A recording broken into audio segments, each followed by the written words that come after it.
Hello dear students, आज मैं आप लोगों को एक बहुत ही शानदार ट्रिक बताने वाला हूं कि 100 से लेके 125 तक का क्यूब आप मुश्किल से 3-4 सेकंड में निकाल पाएंगे अगर आपको a प्लस बी का होल क्यूब पता है तो देखिए, a प्लस बी का होल क्यूब जब आप सॉल्व करते हैं तो a cube plus 3a² B plus 3ab² plus B cube निकल के आता है, राइट। तो अब आपने क्या करना है कि जैसे 100 से बड़ा कोई भी नंबर मैं ले रहा हूं तो 103 लिया, तो लास्ट के जो दो नंबर है उनको b मानना है और ये वाले पार्ट को a मानना है, और यहाँ पर a की वैल्यू पुट करनी है। तो b कौन सा पार्ट होगा, 0 3, और ये वाला पार्ट 1 होगा। तो देखो a 1 का क्यूब क्या हो जाएगा, 1, है ना। और देखिए यहाँ पर 3a² तो 3 देगा इंटू 1, तो यहाँ पर और इंटू आपका 3 आ जाएगा, तो यहाँ पर कितना आ जाएगा, 9, राइट। अब देखिए लास्ट के ये जो तीन नंबर आएंगे ना, इन सबसे दो दो डिजिट आपको फिल करने हैं। तो अगर ये 9 आ रहा है तो यहाँ पर 09 लिख दीजिए, राइट। और ऐसे ही अब आप देखिए 3a की वैल्यू तो यहाँ पर 1 है, तो ये 3 इंटू 1, और ये आपका 3 का स्क्वायर क्या हो जाएगा, 9, तो ये बन जाएगा आपका 27, और 3 का क्यूब तो 27 होता ही है। तो इसका जो आंसर आ जाएगा आपका वो क्या आ जाएगा, इसका जो आंसर आएगा, ध्यान से देखिए कि मैंने कहा था कि दो दो डिजिट फिल करने हैं, तो 27 एज इट इज आ जाएगा, फिर 27 भी एज इट इज आ जाएगा, और 09 भी एज इट इज आ जाएगा, और 1 भी एज इट इज आ जाएगा।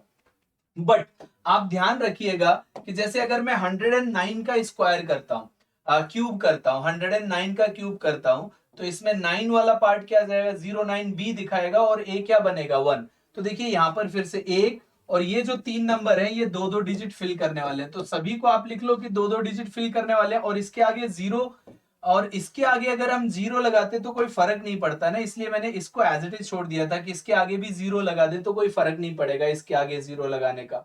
तो देखिए फिर से 1 का क्यूब तो यहाँ पर 1 ही आने वाला है, राइट। तो 1 का क्यूब तो यहां से आपको 1 ही मिलने वाला है। अब आप देखो कि यहाँ पर, अब आप देखो 3a² तो ये 3 मिलेगा, और 9 ये 27 हो जाएगा आपका। अब आप देखिए कि 9 का स्क्वायर इंटू 3 हो जाएगा, तो 243 हो जाएगा। अब यहाँ पर तीन डिजिट का नंबर बनेगा। और अब आप देखिए यहाँ पर 9 का क्यूब क्या होता है, 729 होता है। तो यहां पर भी आपके पास क्या हो जाएगा, 729 आएगा। तो मैंने क्या बोला था आपको, कि मैंने बोला था यहां से 29 तो आप एज इट इज लिख सकते हो, लेकिन 7 कैरी फॉरवर्ड हो जाएगा। 7 कैरी फॉरवर्ड हो जाएगा तो ये कितना बनेगा, 250। 250 का 50 एज इट इज लिख सकते हो, लेकिन 2 कैरी फॉरवर्ड हो जाएगा, और ये 29 एज इट इज आ जाएगा, और 1 एज इट इज आ जाएगा। तो इस तरीके से ये क्यूब निकल आएगा, राइट। आई होप आपको ये बात समझ में आ रही है। इसी तरीके से एक दो एग्जाम्पल और करवाता हूं ताकि आप लोगों को एकदम इसमें महारत हासिल हो जाए। तो अब आप देखिए कि यहां पर तो 1 ही आने वाला है। अब आप देखो कि 1 का स्क्वायर तो 3 इंटू 7, ये आ जाएगा आपका 21, राइट। आप, आई होप आपको समझ में आ रहा है। फिर देखो ये 49 इंटू 3 आएगा ना, कि ये 49 इंटू 3, तो 49 इंटू 3 करोगे आपके पास कितना हो जाएगा, 147, राइट, 147। आई होप आपको ये बात समझ में आ रही है। तो फिर अब आप देखिए 7 का क्यूब क्या होगा आपका, 343 होगा कि नहीं, 343।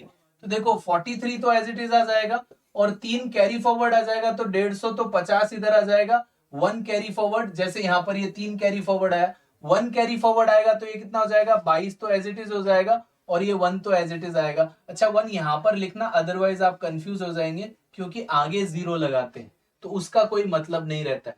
अब जैसे 113 है, तो यहां पर ये 1 आ जाएगा, ये 13 है, तो 1 1 तो यहां पर ये वाला a क्यूब तो 1 ही रहेगा, और यहां पर आप देखिए कि 3a² तो 3 रहने वाला है, और 13, तो ये आ जाएगा आपका 13, राइट। आई होप आपको बात समझ में आ रही है। अब देखिए 3a की वैल्यू तो 3 रहेगी, ये 169 हो जाएगा। तो 169 को आपको क्या करना है, 169 को आपको 3 से मल्टीप्लाई करना है। 169 को आपको 3 से मल्टीप्लाई करना है। आई होप आपको ये बात समझ में आ रही है।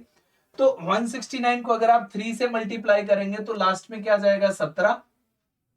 लास्ट में 169 में 27, 2 कैरी फॉरवर्ड हो गया, और 16 तिया 48, और 2 आपका 50 आ जाएगा, राइट। और अगर आप ऐसे भी करोगे तो आपके पास ये वाला 507 आ जाएगा।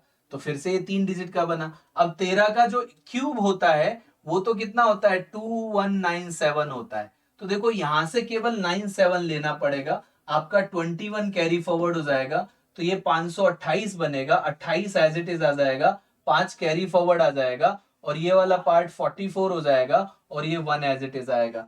तो अब आप इसको 5 सेकंड में बड़े आराम से निकाल सकते हो। बस आपको 1 से लेके 15 तक के क्यूब याद होने चाहिए। जैसा मैंने आपको बताया कि 1 से 15 भी नहीं, 1 से लेके 20 तक अगर आपको क्यूब याद होंगे तो बड़े आराम से हर क्वेश्चन में ये क्यूब आराम से निकाल पाएंगे आप।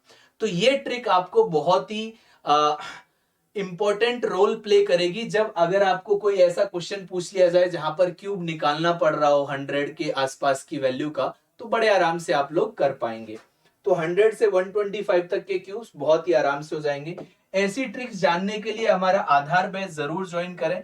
तो 2023 में अगर आपको सिलेक्शन लेना है, चाहे वो किसी भी एग्जाम में हो, IBPS PO clerk, SBI PO clerk, RBI assistant, LIC, RRB clerk PO, तो ये बैच में हम आपको एकदम 0 टू हीरो लेवल पढ़ाने वाले हैं। तो हीरो अब आप कब बनेंगे? जब आपका सिलेक्शन होगा। और सिलेक्शन कब होगा? जब आपका आधार मजबूत होगा। आधार मजबूत करने के लिए आपको 3 से 4 महीने मेहनत करनी है, क्योंकि उस ड्यूरेशन में बैंक का मुश्किल से कोई भी एग्जाम आएगा, राइट? तो इस 3 महीने में अगर आप डिवोट करके पढ़ाई कर लोगे तो फिर बैंकिंग एग्जाम आप निकालना स्टार्ट कर देंगे। और अभी सिलेक्शन मेला लगा हुआ है जिसमें आपको 75% का डिस्काउंट हर किसी कोर्स पर मिल रहा है, चाहे वो आपका एसबीआई ये स्पेशलिस्ट ऑफिसर आईटी का हो, चाहे एग्रीकल्चर ऑफिसर हो, चाहे वो एफसीआई का फेज 1 फेज 2 बैच हो, चाहे फेज 2 वाला बैच हो, चाहे एसबीआई पीओ का बैच हो, सब पर 75% डिस्काउंट मिलने के बाद केवल आपको 25% की कॉस्ट पे करनी है। जैसे 3000 में से केवल 749 पे करना है, अगर ये 2000 है तो इसमें से केवल 499 पे करना है। तो ये सारे के सारे पार्ट आपके चल रहे हैं। जैसे एग्रीकल्चर अकाउंट्स वाला एफसीआई का बैच है, केवल 499 में मिल जाएगा। IBPS SO agriculture field officer 749, ऐसे ही मार्केटिंग ऑफिसर 749। तो ये सारे बैचेस आपके लिए अवेलेबल है। इस इंफॉर्मेशन को सभी स्टूडेंट तक पहुंचाएं, और अगर आपको ट्रिक बहुत अच्छा लगा हो तो सभी के साथ शेयर करें। Thank you so much, bye bye and take care.